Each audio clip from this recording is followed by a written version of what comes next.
시청자 여러분 안녕하십니까. 지금부터 정권의 안보정론을 시작하겠습니다. 자, 이번 시간에는 말이죠, 이 법률관계 검찰 관련 뉴스를 또 집중적으로 정리해 드리겠는데요. 자, 박지원하고 서욱, 이거 박지원인가 말이죠. 이 불구속 상태로 결국은 재판을 받게 됐습니다.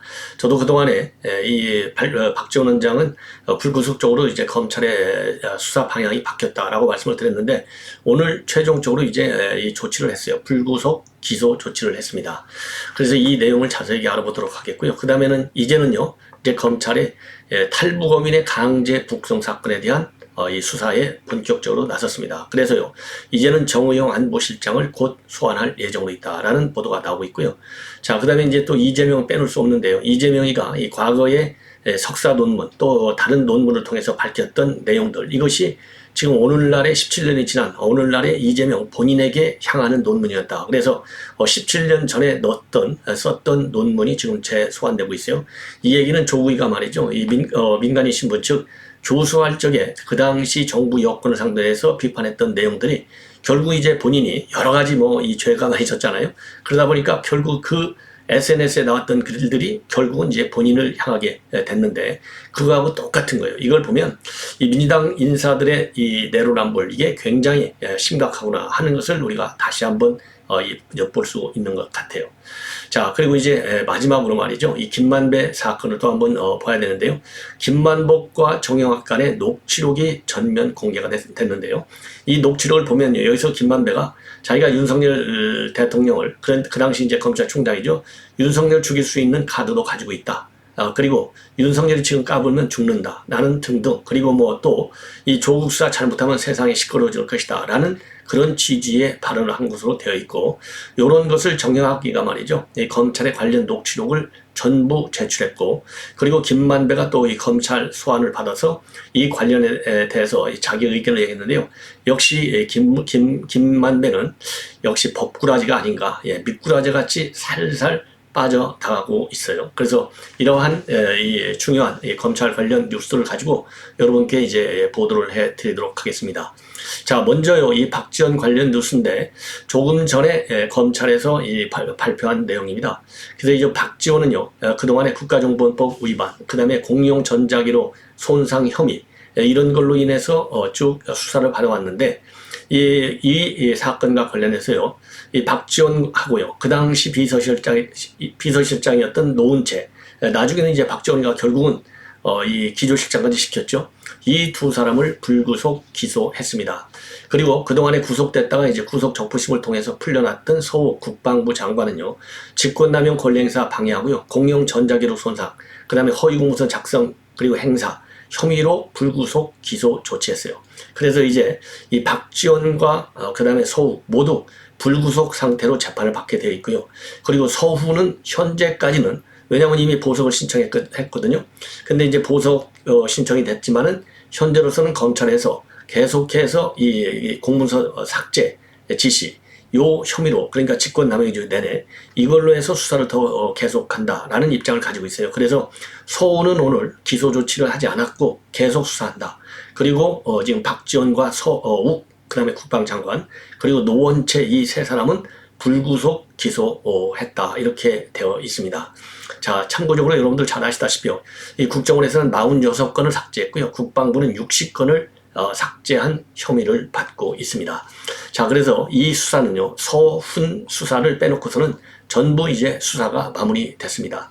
자, 그러다 보니까요, 이대준 씨의 형인 이대진 씨가 오늘 언론에 밝힌 바에 따르면은 검찰에 강력히 항의할 예정이다, 이렇게 밝혔어요. 그러면서 서욱과 박정 같은 사람들은 구속되지 않고 처벌받지 않는다. 이거 도저히 우리 헌법의 존재 이유가 없는 것이다. 그렇다면 따라서 당연히 구속되고 또 법정 최고형으로 다세야 할 중범죄다.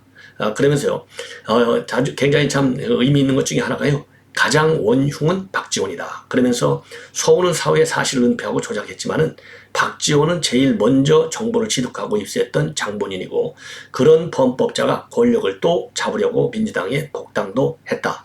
이래서요, 이 박지원의 뻔뻔스러운 정치 복귀까지 이대준 씨의 형인 이대진 씨가 문제 삼고 있어요. 자, 이건 뻔뻔한 정도가 아니죠. 지금 박지원의 눈에는 이 불구속 기수니까 박지원한테는 이미 뭐 구속까지 된 경험 있잖아요. 그러니까 이제 완전히 뭐 이제 기가 살아가지고 온갖 방송에 나오면서 윤석열 대통령과 윤정부 그다음에 국민의힘 아마 가차없는 비판을 계속할 것 같아요. 그래서 최고의 충성도를 보여갖고 24년도 목포 또는 어디죠? 진도 여기에서 이제 공천받는 것이 최고의 목표가 아닌가. 예. 그래서 지금 이제 일설에서도 나오고 있지만은 이재명이가 이 뭐라죠? 그 이제 구속이 되거나 당 대표직을 수행할 수 없을 때는 포스트 이재명의 1번 순위가 지금 박지원으로 거론되고 있잖아요. 물론 본인은 완전히 그거를 부인하고 있죠. 그러나 지금 정치권에서는 이 박지원이가 바로 그 포스트 이재명을 노리고 들어온 건 아니냐. 그래서 최소한도 이제 비대위 체제로 간다 하더라도 비대위를 맡을 것이다. 이런 얘기가 나오고 있는데요. 글쎄요, 이 박지원이 꿈대로 될지 한번 지켜봐야 될 것 같습니다. 박지원이가 비대위원장 되기를 저는 바라요. 그러면 이재명에 이어서 이 박지원이도 어떻든 죄가 없다는 게 아니라 죄가 있는 거잖아요. 막말로 해서 법정 구속도 될 수 있어요. 예, 그렇기 때문에 지금 이 박지원이가 이재명의 뒤를 이어서 비대위원장 간다? 가기를 바랍니다. 그러면은 이제 이재명의 강을 민주당은 절대로 더 이상 건너갈 수가 없어요. 막다른 골목에 이르는 민주당으로 가는 것이죠. 그래서 그렇게 되는 민주당 2024년도에 우리 국민들이 심판하기가 얼마나 좋겠습니까? 예. 자, 이번에는 이제 탈북어민의 강제 북송이 2명이잖아요. 이게 이제 2019년도 11월에 있었던 일인데 이것이 이 국정원에서 가지고 있는 내부 지침, 매뉴얼이 있는데요. 북송과 관련된 이 매뉴얼을 위반했다. 그래서요. 지금 이제 검찰에서 당시 안보실장 정의용 실장이 이거를 주도했어요. 그러니까 이번에 이제 서해공무원 피살 사건의 경우에는 이 서훈이가 안보실장 하면서 진두지휘를 했던 것처럼 이 탈북어민의 강제 북송 사건과 관련해서는 정의용 안보실장이 진두지휘를 했고 그 당시 국정원장은 서훈이었습니다. 그래서 이 사건이 이제 본격화되면 또 추가적으로 이 구속되는 인물들도 문재인 정권의 안보 책임자들도 늘어날 가능성이 상당히 크지 않나. 이렇게 생각이 듭니다. 그래서 이제는 탈북어민의 강제 북송 사건과 관련된 검찰발 뉴스가 또 굉장히 뜨거운 뉴스가 될 것 같아요. 이 뉴스에 대해서도 제가 여러분들께 수시로 보도를 해드리도록 하겠습니다. 자, 이번에는요. 이거는 이제 조선일보가 단독으로 보도하고 있는 내용입니다. 자, 김만배하고 정영학의 녹취록이 검찰에 지금 검찰에서 확보하고 있다. 이 녹취록은 누가 줬느냐? 정영학이가 작년 9월에 검찰에 제출했다. 이렇게 지금 조선일보가 단독 보도하고 있어요. 그러면은 작년 9월에 녹취록을 제공했는데요. 이 녹취 내용은 언제 거냐? 2019년도 말에 한 번, 2020년도에 2번 있었던 정영학과 김만배의 대화록입니다. 여기 보면요. 야, 김만배 참 대단한 사람이에요. 2019년도 12월 23일자 녹취록인데요. 여기에서는 그 당시 이제 뭐가 문제가 됐냐면은 조국과 관련해서 이제 구속영장이 청구되는 문제인데 왜 그랬느냐? 바로 유재수 전 경제부시장 부산 감찰 무마 의혹 때문에 조국이가 수사를 받았어요. 그래서 구속영장이 청구될 것이냐 안 될 것이냐, 발부가 되느냐 안 되느냐 이런 것이 이제 한참 논란이 될 텐데 이거와 관련해 가지고 이 김만배가 윤석열 대통령과 관련해서 뭐라고 얘기했냐면은 윤석열이가 지금 막 가는 거야. 세상이 시끄러질 거야. 이런 얘기가 나와요. 자, 그래서 이거를 갖다가 이제 검찰에서 금년 2월에 김만배를 불러갖고 조사를 쭉 했어요. 그랬더니 뭐라고 했느냐? 별 의미 없는 것이다. 예. 그 윤석열 당시 검찰총장이 신임 장관에 대해서 수사를 하니까 시끄러지지 않겠냐라는 일반적 가정을 얘기한 것일 뿐이다. 이렇게 해서 이 법률적 의미를 지금 이제 뭐라고 그럴까요? 이 법률적으로 이거를 이 해석하는 것을 딱 경계하고 나섰어요. 그리고 이제 해가 바뀌어서요. 2020년 3월 31일 녹취록에는 뭐라고 나오느냐? 김만배가 정영한테 이렇게 해요. 나는 윤석열하고도 싸우는 사람이야. 그 서슬퍼는 윤석열하고 이렇게 얘기를 합니다. 자, 그런데 여기에 대해서 이제 검찰에서는 뭐라고 얘기했느냐? 윤석열 대통령과 특별히 다투거나 그런 것은 없는데 별다른 의미가 없이 이야기한 것이다. 그러면서요. 그렇게 이제 얘기를 해요. 그러니까 앞에서는 그냥 일반론적으로 얘기한 것이고 앞에서 얘기한 거 이제 시끄러워질 거다. 조국에 대한 구속영장 떨어지면 그리고 이번에 그 윤석열하고도 싸우는 사람이다. 이 얘기는 그냥 별 의미 없이 얘기한 거다. 이게 별 의미 없이 얘기한 거가 맞아요.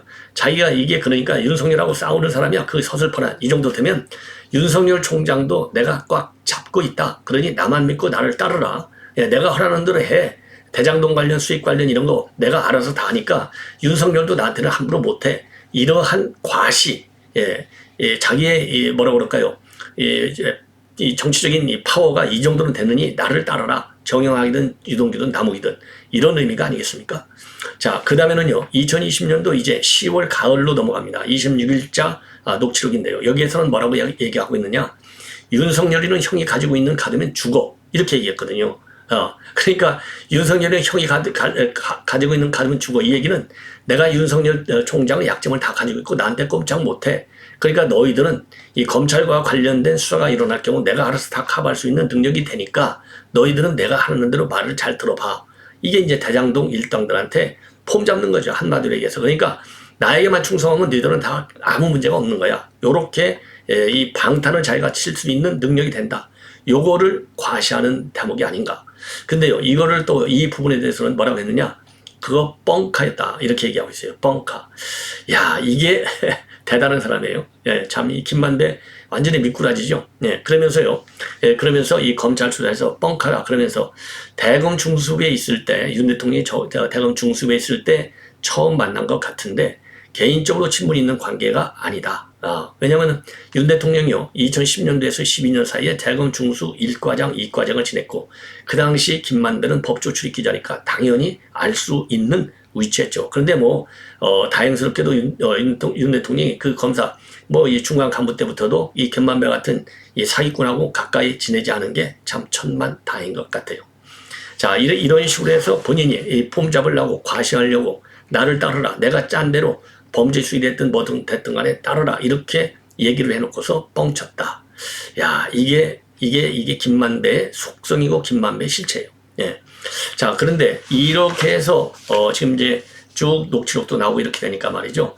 이거를 갖다가 이재명이가 지난 2월달 TV 토론에서 이 녹취록 내용을 갖다가 패널에다 적어갖고 와가지고 윤석열 대통령의 질문을 합니다. 도대체 누구를 의심해야 하느냐? 예, 이런 얘기가 나오니까. 그래서 이걸 가지고 윤석열을 당시 후보를 잡겠다 이런 얘기가 아니겠습니까? 예. 그런데 이게 어떻게 가능했겠어요? 이게 그 검찰이 봐주기 수사, 이재명 봐주기 수사라고 어떻게 해서라도 윤 대통령을 좀 때려야 되니까 이러한 녹취 내용을 슬그머니 이재명 측한테 넘겨준 거 아니겠어요? 그리고 또 이러한 녹취 내용은 또 누가 가지고 있었냐, 누가 보도했냐면요, 열린공감TV에서 이거를 보도한 바 있어요. 금년에 1월 달에. 그러니까 이런 것들을 보면 당시 그러니까 애완견이라고 하잖아요. 친문 검사들 일행이 윤석열 대통령에게 조금이라도 데미지를 수 있는 수사 관련 내용은 전부 다 대외적으로 유출을 시켜갖고 이렇게 이재명이가 이 토론할 때 써먹게까지 한 게 아니냐, 요렇게 비난을 받아야 마땅하다. 예.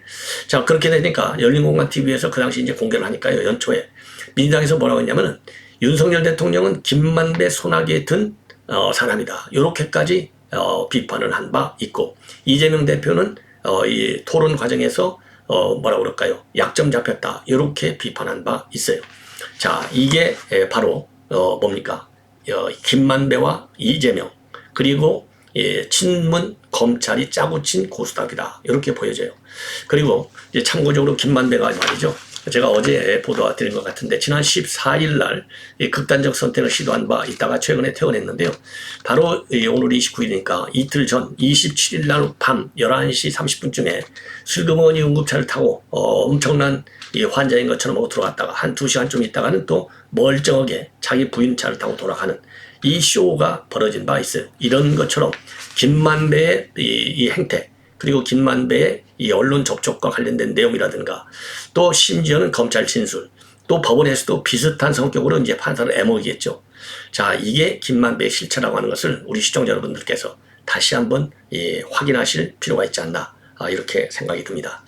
자, 이번에는요, 노웅래가 어제 결국은 이제 체포 동의안이 부결이 됐어요. 자, 그러는데 어제도 노웅래도 그런 입장을 밝혔어요. 아니, 법무장관이라는 사람이 피의 사실을 전부 다 공표했다. 그래서 한동훈 장관은 그러니까 법을 위반했다는 것이죠. 이 얘기는 결국 뭡니까? 여차하면, 자기네 마음에 들지 않으면 이 한동훈 장관을 법적으로 이 피의사실 유포죄로다가 고발하겠다 이런 얘기나 마찬가지 아니겠습니까? 자, 그런데 박찬대도 말이죠. 박찬대 이제 이 최고위원이잖아요. 뭐 친명의 핵심 인물 중에 하나죠. 박찬대도 오늘 MBC 라디오 나갔고 비슷한 식으로다가 한 장관을 이 비판하고 나섰어요. 예. 뭐라고 비판했느냐? 박찬대가 오늘 법무장관은 개별 사건에 대해서 구체적인 보고를 듣거나 수사에 개입하지 못하도록 돼 있다. 그리고 한 장관의 제안 설명이 법무장관으로서 부적절한 정도가 아니라 법을 위반했다. 예. 이러한 입장을 오늘 밝혔어요. 그러니까 노웅래가 딱 지령을 내리니까 이걸 맨 먼저 받아서 박찬대가 이제 전 언론을 대상으로 해서 여론전에 나선 겁니다. 상당히 심각하다고 저는 봐요. 그래서 여기에서도 지금 이제 어제도 마찬가지지만은 이 법을 위반했다라는 얘기를 하잖아요. 노웅래에서 이 박찬대마저도 이 얘기는 법으로 위반했으니까 법의 처벌을 받으라 이거예요. 고발하겠다는 전초조이나 마찬가지예요. 이러니까 이거는 이제 사안의 심각성을 우리가 느낄 수 있는 거죠. 그러니까 이게 순수하게 법적인 문제인데 이 법적인 문제를 정치적으로 지금 걸고 들어섰어요. 그래서 법무부에서 어제도 입장을 내놨는데 오늘 또다시 조금 전에 반박 입장문을 내놨습니다. 자, 이거는 전혀 사실과 다르다. 예. 왜냐하면 과거에도 보면요. 추미애도 그렇고 박범계도 그렇고 전부 다 과거에 이제 황교안 전부 다 이 범죄 사실이 있을 때 이 체포 동의를 하고 또 이럴 경우에는 전부 다 법무장관 이름으로 이 국회에 나가서 설명을 한 게 지금까지 관행이고 그게 법이 요구하는 내용이에요. 국회법에 그렇게 딱 명시가 되어 있지 않습니까? 그래서 오늘 또 이 법무부가 이거는 현행법 체계와 거리가 먼 전혀 사실과 다른 거짓이다. 이렇게 아주 직격탄을 날리고 있습니다. 그러면서요, 어제 내놨던 입장하고 거의 비슷하죠. 뭐, 그럴 수밖에 없죠. 똑같은 규정을 갖고 해석을 해서 반발을 하는 거니까. 법무장관은 검찰 사무의 최고 감독자로서 인사, 감찰, 일반적 수사주의 및 형사정책 수립을 위해 개별 사건에 대한 충실한 보고를 받는 것은 법무장관의 임무다. 법무장관은 구체적 사건 수사 지휘 여부와 관계없이 과거 70여 년간 계속해서 개별 사건에 대한 보고를 받아왔다. 그리고 적법한 보고 절차에 따라서 사건 보고를 받고 또 체포 동의안 표결 전에 표결의 근거 자료로서 이 증거관계를 사실대로 설득력 있게 설명하는 거. 이거는 법무장관의 임무다. 제대로 이거는 반박한 거라고 볼 수 있죠. 그래서 참고적으로 보면 말이죠. 박범계, 추미애, 황교안 다 마찬가지입니다. 박범계 장관이 참고적으로 말이죠. 이 작년 4월 얘기죠. 작년 4월에 이상직 체포동의안 표결 때 뭐라고 했느냐. 이렇게 얘기를 했어요.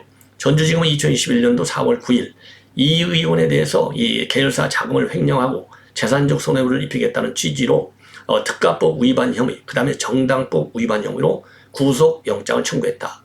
그리고 전주지법은 이상직 전 의원에 대한 체포동의 요구서를 정부에 제출했다. 이렇게 설명을 했어요. 그리고 작년 9월에는요. 이 용인에 있는 정찬민 의원에 관해서도 뭐라고 설명했느냐. 국회에다가 정 의원은 용인시장 재직 시절에 주택개발사업과 관련 부정한 청탁을 받고 용인시 소재 토지를 갖다가 시세보다 저렴하게 제3자가 매수하게 하는 합계 4억 6천만 원을 특가법상 위반 혐의로 혐의를 받고 있다. 이렇게 설명한 바 있어요. 추미애도 마찬가지입니다. 2020년 10월에 말이죠. 정정순 의원에 대해서 정 의원은 공직선거법을 위반한 기부행위, 정치자금법을 위반한 회계보고서 제출, 개인정보법을 위반한 전화번호 수집, 이런 걸로 인해서 체포 동의를 제출했으니 체포를 요청한다. 이렇게 설명을 했어요. 그리고 황교안은 그 이석기 사건과 관련된 체포 동의안과 관해서 똑같이 이 기본 취지와 그리고 이 이석기의 죄목을 쭉 보고를 했습니다. 자, 이럼에도 불구하고요.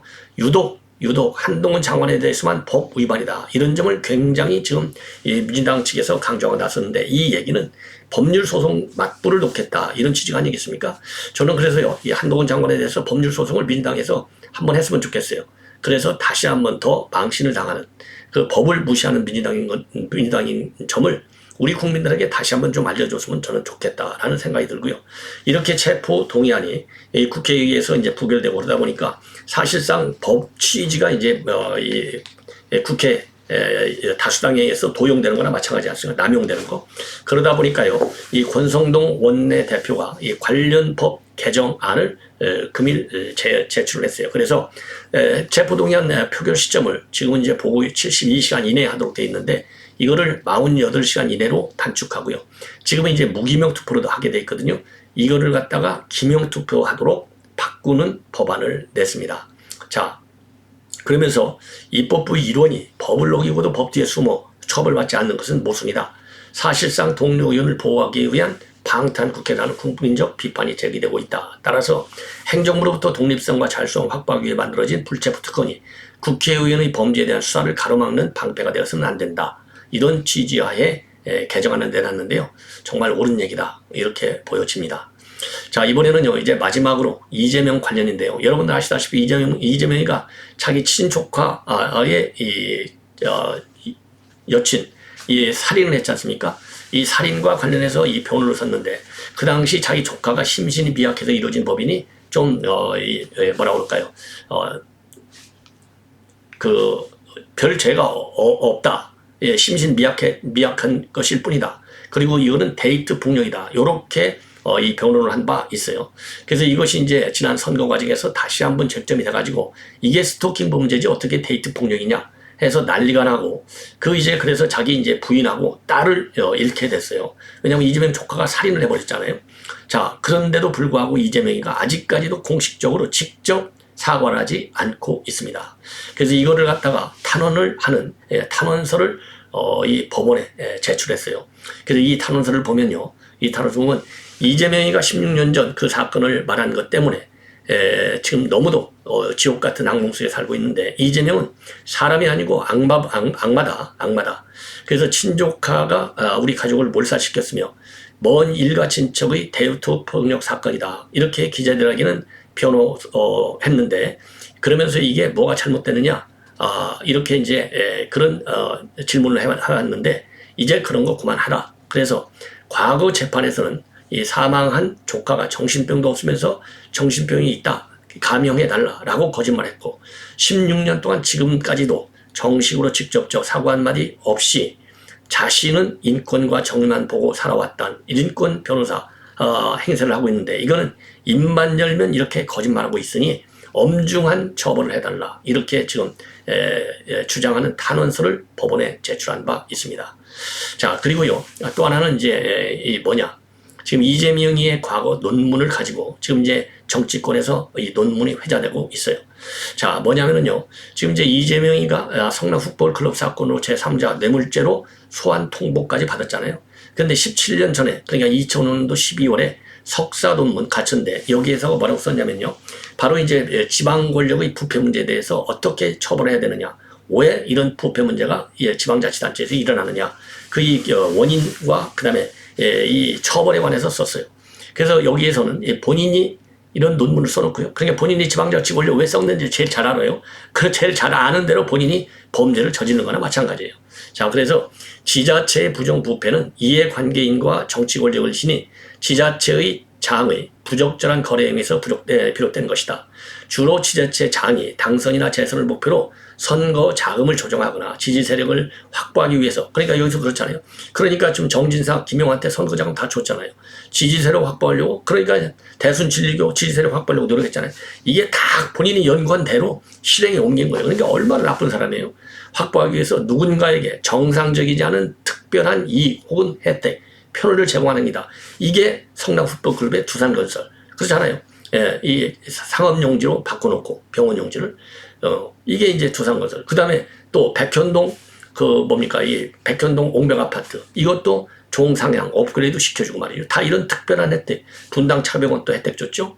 그 다음에 농협도 혜택 줬죠. 그 다음에 네이버도 제2사옥 짓는 혜택 줬죠. 이게 전부 다 말이죠. 본인이 2015년도 논문에서 주장했던 그 이론을 갖다가 실행에 옮기면서 범죄 행위를 저지른 거예요. 그러니까 지금 이 논문이 다시 소환된 거나 마찬가지입니다. 자, 그럼에도 불구하고 이재명은요, 성남 FC 후원금과 관련해서는 이 대표가 어디 직접 돈 받았느냐? 안 받았다. 그리고 성남 FC 발전을 위해서 후원금을 유치한 건데 이게 왜 부정부패냐? 이렇게 따져서 해명하고 있는데 자, 본인의 논문하고 지금 이렇게 말하는 거고 어느 게 이재명의 진심인지 저는 밝혀라. 이렇게 주장을 하고 싶어요. 그러면은 이렇게 이 범죄, 이 동기, 배경 이런 것만이 아니라 처벌에 관한 주장도 마찬가지예요. 뭐라고 돼 있느냐? 지금 이제 이재명이가 뭐라고 좀 소환 통보하고 그러니까 이재명 죽이려고 정권이 나섰다. 이렇게 탄압 희생양이라고 이렇게 주장하고 있지 않습니까? 그런데 논문에서는 뭐라고 주장했느냐? 부패행위를 저지른 지자체장은 엄벌에 쳐야 된다. 이렇게 본인이 주장했어요. 엄벌에 쳐야 된다. 그래서 지방정치인의 부패행위에 대한 관대한 처벌은 부패행위 유인이 된다. 따라서 예방을 위해서는 엄정 처벌이다. 그리고 징역 이상의 형을 선고받아서 피선거권을 박탈당하는 정치적 제재 이외에는 제재 방법이 없다. 그러니까 얼마나 이게 강경한 입장을 내놨어요. 아니 일당 나왔잖아요. 예, 피선거권을 박탈당할 정도의 이 처벌을 받아야 된다라고까지 했잖아요. 자, 이런 사람이 지금 검찰이 제대로 수사하고 제대로 이제 구속 조치도 하고 그러니까 정치 탄압이다. 나는 죄가 없는데 내가 잡혀가야 되느냐. 그래서 소환을 거부하다가 여론이 워낙 안 좋으니까 소환을 당하겠다. 그래서 1월 10일에서 10일 사이에 가겠다. 이렇게 지금 꼬리를 내리고 있는 것 아니겠습니까? 자, 그리고 또 하나 말이죠. 이 내부 고발자 문제와 관해서도 또 이 모순되는 2로 남불 현상이 나타나고 있어요. 뭐냐면은 김혜경 법과와 관련해서 7급 공무원이 양심선언, 내부 폭로했잖아요. 이렇게 내부 폭로하니까 뭐라고 민주당에서 비판했느냐? 정치적 이유로 폭로했다라고 하면서 강하게 비판을 했습니다. 근데 이재명이는 이 논문에서 뭐라고 했냐면요. 지자체의 부패 행위는 곧바로 적발이 어렵기 때문에 내부 고발자에 대한 보호가 필요하다. 예. 그러니까 자기는 고발자에 대한 보호가 필요하다고 했는데 민주당에서 뭐라고 그랬어요? 정치적 이유로 폭로했으니까 처벌받아야 된다. 요렇게 얘기를 하는 이재명과 그 측근들 그리고 민주당 인사들. 자, 시청자 여러분, 이러한 이재명을 보면요. 조국보다 더하면 더했지 절대로 조금도 덜하는 이재명이가 아니에요. 자, 그런 점에서 정말 이재명이가 17년 전 논문에서 주장한 대로 피선거권을 박탈할 정도로 엄하게 처벌을 꼭 내려야 되겠다. 그리고 검찰도 말이죠. 지금 이제 언론에, 더 언론에 많이 나오고 있기 때문에 뭐 다 보겠죠. 그리고 뭐 검찰이 언론 봐야 알겠습니까? 이미 다 연구를 했겠죠. 그런 것처럼 검찰이 말이죠. 이제 재판정에서도 이재명의 반성 하나 없는 점, 그리고 이재명이가 본래 자기 논리로 개발했던 이러한 여러 가지 이 주장들, 이것을 원용해서 조국보다도 더 센 처벌을 받아야 되겠다라고 저는 생각이 듭니다. 자, 시청자 여러분, 이렇게 해서 본 방송은 마치겠습니다. 계속되는 저의 방송을 많이 시청해 주시고요. 자, 그래도 연말 이제 뭐 한 2, 3일밖에 남지 않았는데요. 저는 뭐 84만 몇천 명이 됐어요. 85만 가기도 좀 힘들 것 같은데 우리 시청자 여러분들께서 조금만 신경 쓰셔서, 제가 연말까지 100만을 갈라 했는데 어림 쪽도 없고요. 90만도 어림 쪽도 없고 85만만이라도 제가 모실 수 있도록 시청자 여러분들의 각별한 성원을 부탁드리겠습니다. 대단히 고맙습니다.